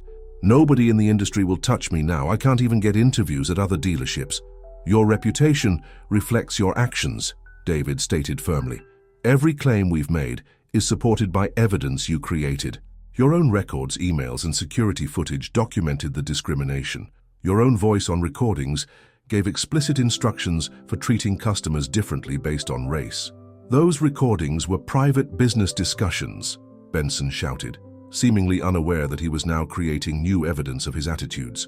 "You had no right to expose proprietary business practices." David maintained his calm demeanor. "Discrimination isn't a proprietary business practice. It's illegal. The evidence has been provided to appropriate authorities. Your current behavior simply reinforces their conclusions about your management style." Benson's composure cracked entirely. He threw the papers into the air, sending sales reports fluttering across the showroom floor. "You're all going to regret this. I still have friends in this industry. We know how to handle people who don't understand how things work." Security footage captured Benson's threatening gestures as he moved toward David again. This time, Marcus stepped in firmly, backed by two other security officers. "Mr. Benson, you need to leave the premises now." "This is assault," Benson declared as the security team surrounded him. "I'm being attacked for defending my business principles." He reached into his jacket, causing several people to step back, but pulled out only his phone. "I'm calling my lawyer." "Your lawyer withdrew from representing you last week," David reminded him. "But you're welcome to contact your new counsel. I'm sure they'll be interested in the video footage of this incident." Local police, already on alert due to Benson's previous threats, arrived within minutes. They found him still shouting about industry standards and business necessities, creating a scene that only reinforced the evidence against him. As officers led Benson away for trespassing and disorderly conduct, he made one final attempt to justify his actions. "You don't understand this business. Some customers are just worth more than others. That's reality." David addressed the crowd after Benson's removal. "That kind of reality is exactly what we're changing. Every customer deserves respect, honest pricing, and fair treatment. We're proving that ethical business practices create sustainable success." The incident, captured on multiple cameras and phones, quickly spread across social media. Benson's public meltdown, complete with explicit statements about discriminatory practices, effectively ended any chance of him rebuilding his reputation in the industry. David sat in his office after hours, reviewing old family photographs spread across his desk. The image that caught his attention showed his father standing proudly beside a used Chevrolet in 1985, the first car he'd tried to purchase before discrimination forced him to seek a different dealership. The memories surfaced clearly, accompanying his father to dealerships as a teenager, watching the subtle and not-so-subtle ways they were treated differently. His father, a successful accountant, repeatedly being steered toward cheaper vehicles despite his ability to afford better. The lessons learned about maintaining dignity in the face of prejudice. Sarah entered with the latest sales reports, pausing when she noticed the photographs. "Found something interesting in the archives," she said, placing a newspaper clipping on his desk. It was a small article from 1992 about discrimination complaints against local car dealerships, including a quote from David's father about his experiences. "He never let it stop him," David explained, picking up the clipping. "Each rejection just strengthened his determination to succeed. He taught me to document everything, maintain professional standards, and work twice as hard as everyone else." The lessons had shaped David's approach to business and life. Another photograph showed his mother at her small business, a tailoring shop that served customers other stores often ignored. She understood customer service, David noted, treated everyone with respect, regardless of how they dressed or spoke, built a loyal clientele through fair treatment and quality work. The security monitors showed the empty showroom floor, now transformed into a space welcoming to all customers. David remembered his first car purchase, fresh out of college, at a dealership across town. The sales manager's surprise when he paid cash, the subtle shift in treatment when they realized their assumptions were wrong. His laptop displayed emails from former customers sharing their experiences under Benson's leadership. Each story echoed encounters from David's past, the same patterns of discrimination, dressed in different excuses. His responses focused on specific changes implemented to prevent similar incidents. A framed business degree hung on the wall beside his professional certifications. David recalled the professor who'd encouraged him to study discriminatory business practices, providing tools to analyze and document systematic bias. That knowledge had proven crucial in exposing Benson's methods.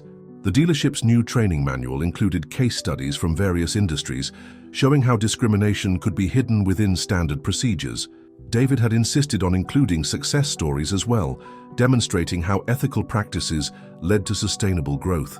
His phone buzzed with a message from his sister, now a civil rights attorney. She'd helped review the evidence against Benson, recognizing patterns she encountered in her own work. Their shared experiences had shaped their professional commitments to fighting discrimination. Financial reports showed the dealership's improving performance under ethical practices. David compared them to his father's careful accounting records, remembering lessons about the importance of documented proof. Numbers didn't lie when properly tracked and analyzed. A community feedback survey indicated growing trust in the dealership's new practices. David thought about his mother's advice about building relationships through respect and fairness. Her approach to business had proven more sustainable than Benson's discriminatory methods. The wall calendar showed upcoming community events hosted at the dealership. David had insisted on making the space available for local organizations, remembering how his parents had used their business to support community needs. His tablet displayed industry news about other dealerships adopting similar reforms.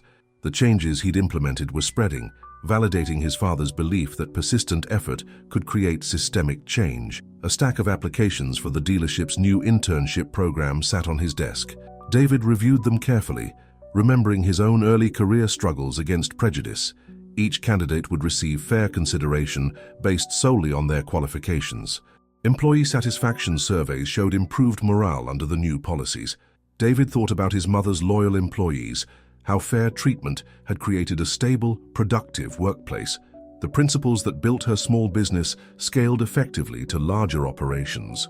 The dealership's new mission statement emphasized integrity and equal opportunity. David had drawn from his parents' example in crafting it, focusing on sustainable success through ethical practices rather than short-term profits through discrimination. Late evening light fell across his father's old briefcase, now containing David's current project files. The same disciplined approach to documentation that had taught him to track discrimination now helped ensure fair treatment for all customers. A text message from Karen Chen reported another successful day of transparent sales practices. David smiled, remembering his mother's emphasis on building trust through honest business dealings. The lessons of his past continued shaping the dealership's future. As he prepared to leave for the evening, David paused at his office window. The transformed dealership represented more than business success. It validated his parents' belief that persistence and principle could overcome prejudice. The dealership's transformation attracted attention from national business publications. A prominent magazine named it Business of the Year, citing its successful combination of ethical practices and profitable operations. The article highlighted how systematic changes had improved both customer satisfaction and financial performance. David established a scholarship program for aspiring automotive professionals, focusing on candidates from underrepresented communities. The program covered technical training, business education, and internships at the dealership. Each scholarship recipient received mentoring from senior staff members committed to fostering new industry leaders. Carla's promotion to permanent manager marked a significant milestone. Her leadership style, emphasizing transparency and equal opportunity, became a model for other dealerships seeking to implement similar reforms. Industry conferences regularly invited her to speak about creating inclusive workplace cultures. The dealership's training program earned certification as a professional development center. Other businesses sent their employees to learn about implementing anti-discrimination policies and ethical sales practices. The curriculum, based on actual experiences and documented results, provided practical tools for industry-wide change. Monthly performance metrics showed consistent improvement across all departments. Sales volume increased while customer complaints decreased. Employee turnover dropped to industry-leading lows. The numbers proved that ethical practices could drive sustainable business success. The service department's transparent pricing and repair documentation system became an industry standard. Manufacturers began recommending similar practices to their authorized service centers. The approach eliminated common customer concerns about unnecessary repairs or discriminatory treatment. Karen developed a comprehensive manual for detecting and preventing discriminatory practices in auto sales. The document, published with David's support, provided detailed guidelines for implementing fair pricing, financing, and customer service policies. Dealerships across the country adopted its recommendations. The scholarship program's first graduates took leadership positions in various automotive businesses. They brought with them the ethical practices and commitment to equality learned during their training. Their success demonstrated how investing in diverse talent strengthened the entire industry. Community partnerships expanded beyond traditional business relationships. The dealership provided technical training for local high school students, hosted financial literacy workshops, and supported small business development programs. These initiatives created positive connections with previously underserved communities.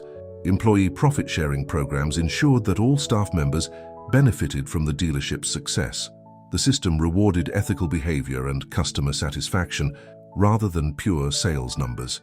This approach created alignment between personal incentives and organizational values.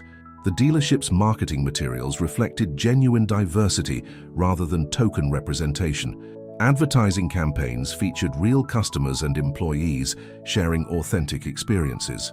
The honest approach resonated with communities that had grown skeptical of traditional auto sales tactics.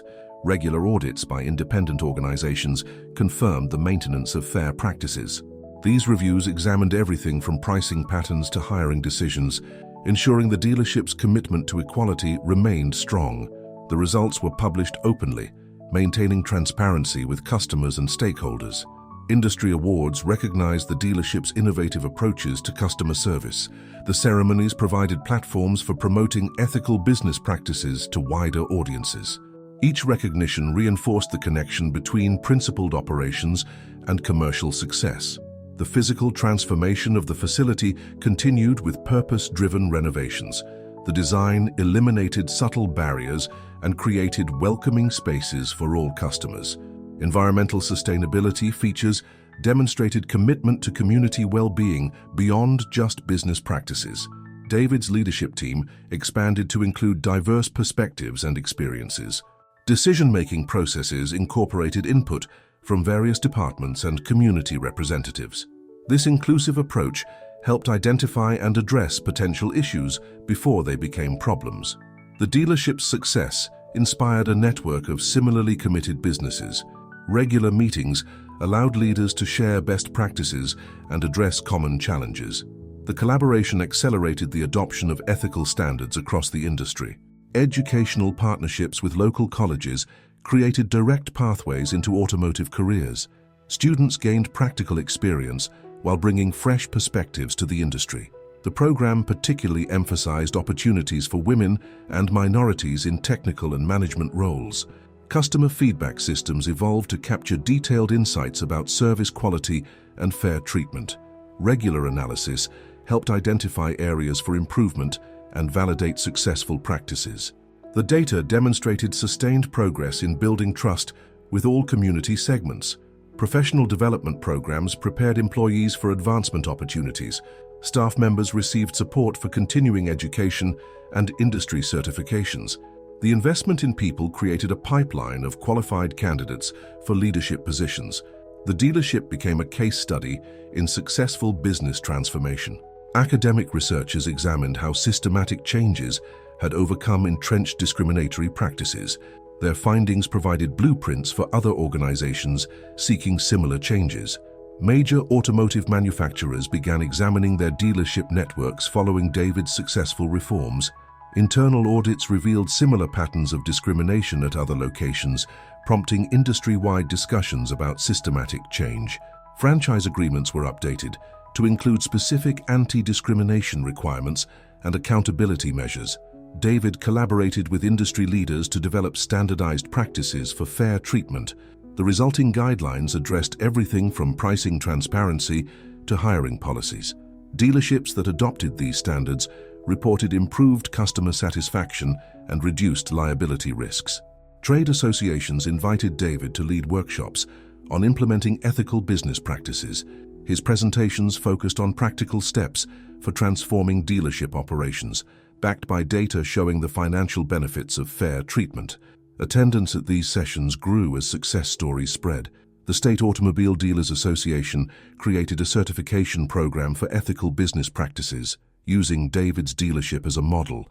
Requirements included transparent pricing, standardized financing procedures, and regular anti-discrimination training. Certified dealerships gained preferential status with manufacturers and lenders.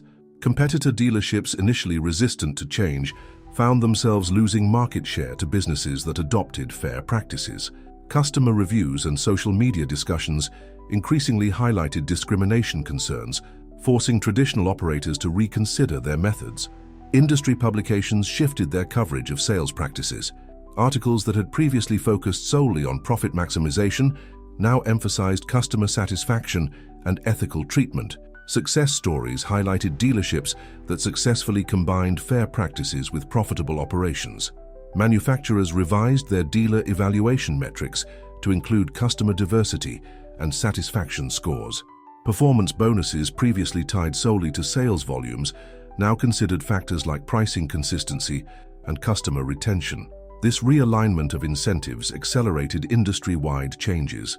Software companies developed new management systems incorporating anti-discrimination safeguards.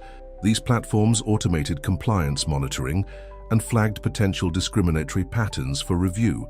Integration with customer relationship management tools helped ensure consistent treatment across all interactions. Finance companies partnering with dealerships implemented standardized approval processes. Loan terms and interest rates became more transparent with clear documentation of decision criteria. The changes reduced disparities in financing costs across demographic groups. Industry training programs updated their curricula to emphasize ethical sales practices.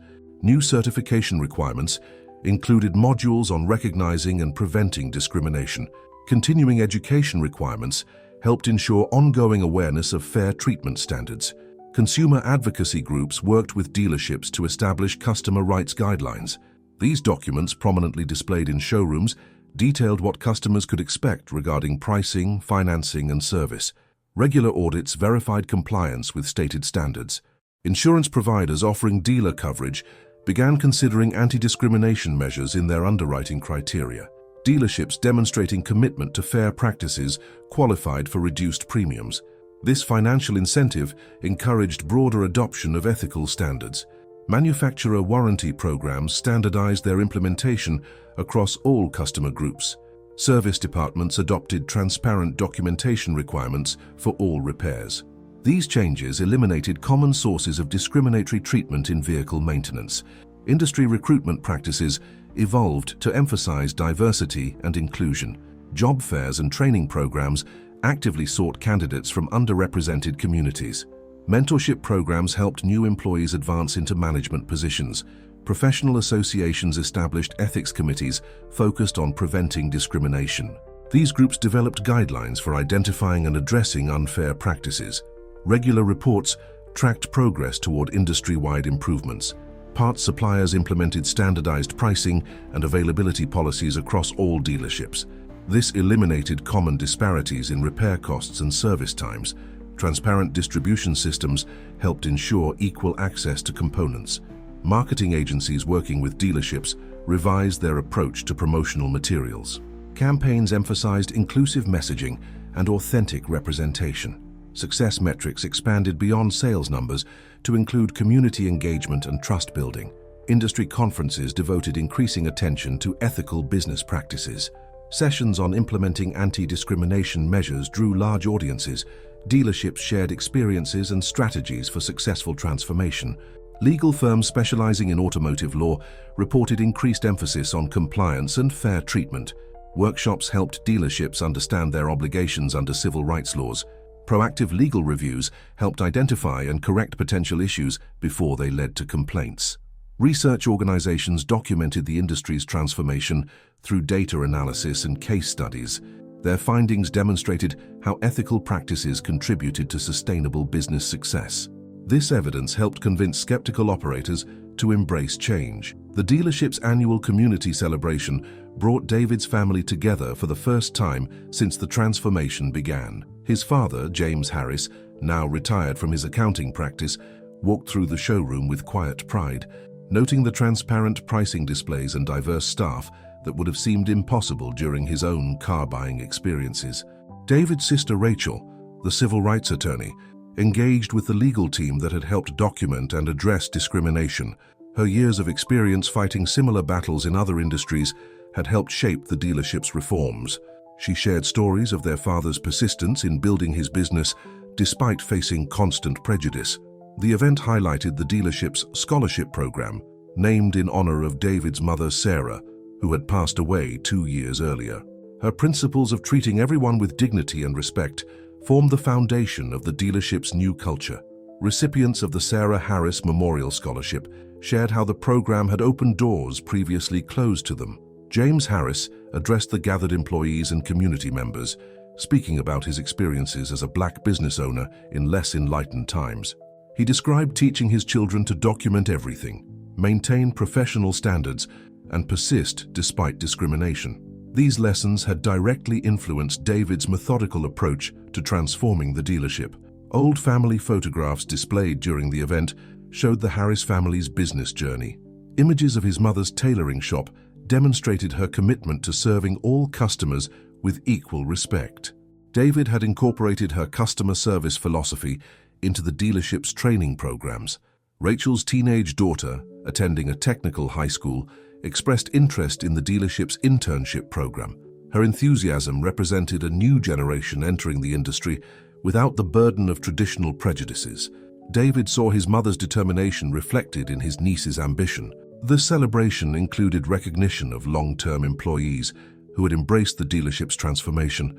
Their stories often paralleled the Harris family's experiences with discrimination, creating personal connections to the changes being implemented.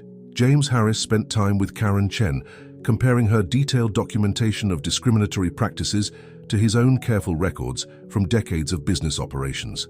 The parallels between their approaches highlighted how systematic evidence could drive meaningful change. Community leaders who had known the Harris family for years spoke about the consistency between David's current actions and his parents' business ethics. Their testimony reinforced how personal experience with discrimination had shaped the dealership's reforms. David's cousins, who had entered various business fields, shared their own encounters with prejudice, demonstrating why the dealership's transformation resonated so deeply within the family. Their support had helped sustain David through the challenges of implementing change. The event included a tribute to Sarah Harris, featuring stories from customers of her tailoring shop who had experienced her principled approach to business. These accounts illustrated the direct connection between her values and the dealership's new practices. James Harris toured the service department with David, noting how the transparent repair documentation reflected his own accounting practices. The systematic approach to preventing discrimination showed how his father's lessons continued influencing business operations. Rachel's legal colleagues who attended the celebration recognized how the dealership's reforms aligned with broader civil rights initiatives. The family's history of fighting discrimination had contributed directly to developing effective anti-bias policies. The scholarship recipients' presentations demonstrated how Sarah Harris's legacy continued through educational opportunities. Each student's story reflected her belief in the importance of creating paths for others to succeed. David's acceptance speech acknowledged how his parents' experiences had prepared him to recognize and address discrimination. Their teaching about maintaining dignity while fighting prejudice had guided his approach to transforming the dealership.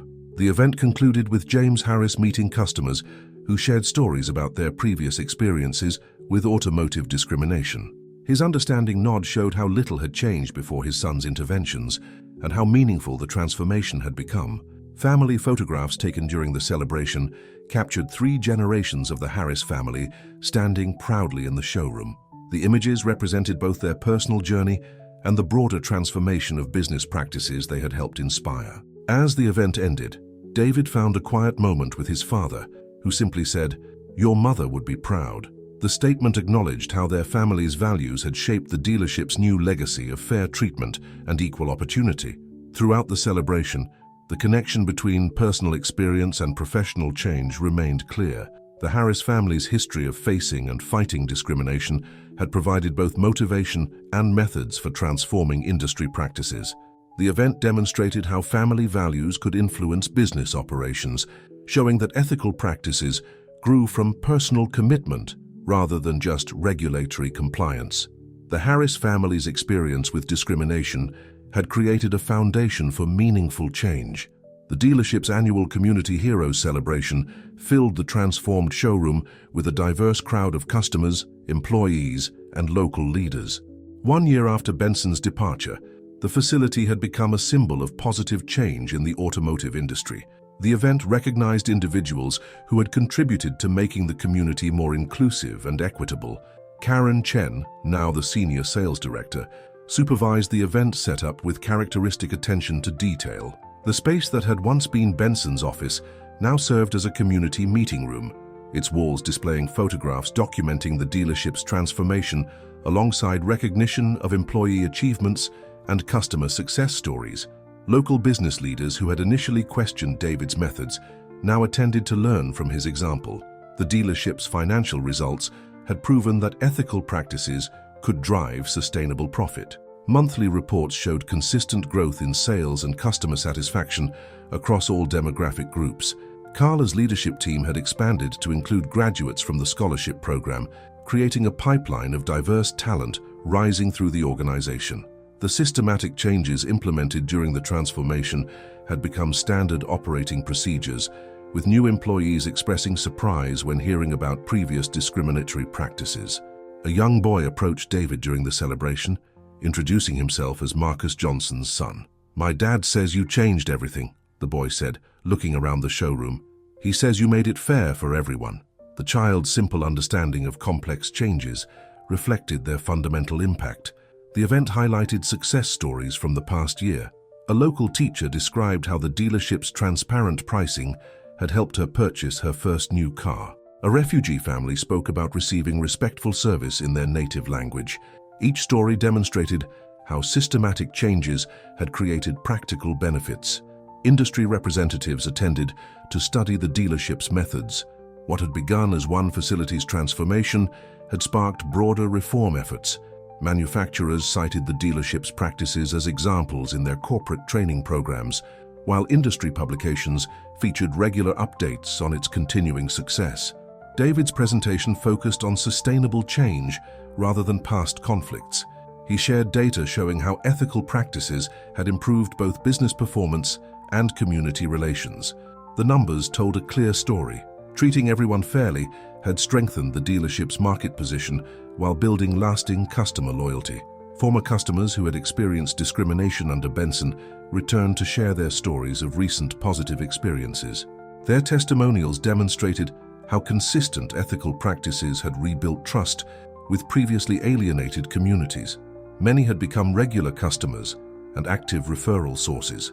The scholarship program had expanded beyond its original scope, now including partnerships with technical schools and universities. Current students and graduates attended the celebration, representing a new generation entering the automotive industry with expectations of ethical treatment and equal opportunity. Community organizations that had once warned members about discriminatory practices now recommended the dealership. Their leaders described how transparent policies and consistent fair treatment had earned their trust. The dealership had become a model for other businesses seeking to rebuild community relationships. Employee testimonials revealed how the transformation had affected their professional lives. Staff members described feeling proud of their work, confident in treating all customers fairly, and optimistic about their career prospects. The positive culture had attracted talented applicants from diverse backgrounds. Security cameras that had once documented discrimination now recorded daily examples of ethical practices in action. Marcus Johnson's security team focused on ensuring customer comfort rather than surveillance, contributing to the welcoming atmosphere that characterized the transformed facility. The service department demonstrated its transparent repair documentation system, showing how technology supported fair treatment. Customers described their confidence in receiving honest assessments and equitable pricing regardless of their background. The practices that had begun as reforms had become competitive advantages. Local media covering the event interviewed long-term employees about the changes they had witnessed. Their stories highlighted how systematic reforms had improved both customer relationships and workplace satisfaction. The dealership's example had inspired similar changes at other businesses in the community. David noticed a familiar face in the crowd, the same elderly black woman who had been ignored in the used car section during his initial undercover visit. She now served on the dealership's community advisory board, helping ensure continued commitment to fair treatment. Her presence represented both how far they had come and why the changes mattered. As the celebration concluded, David reviewed plans for expanding the dealership's impact through industry partnerships and educational initiatives.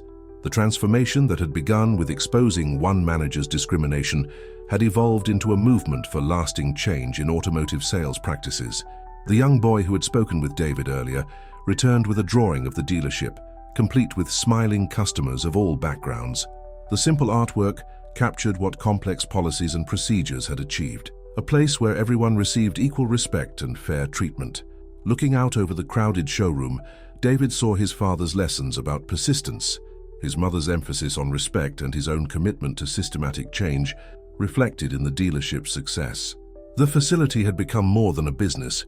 It represented the possibility of transforming industry practices through principled leadership and consistent effort.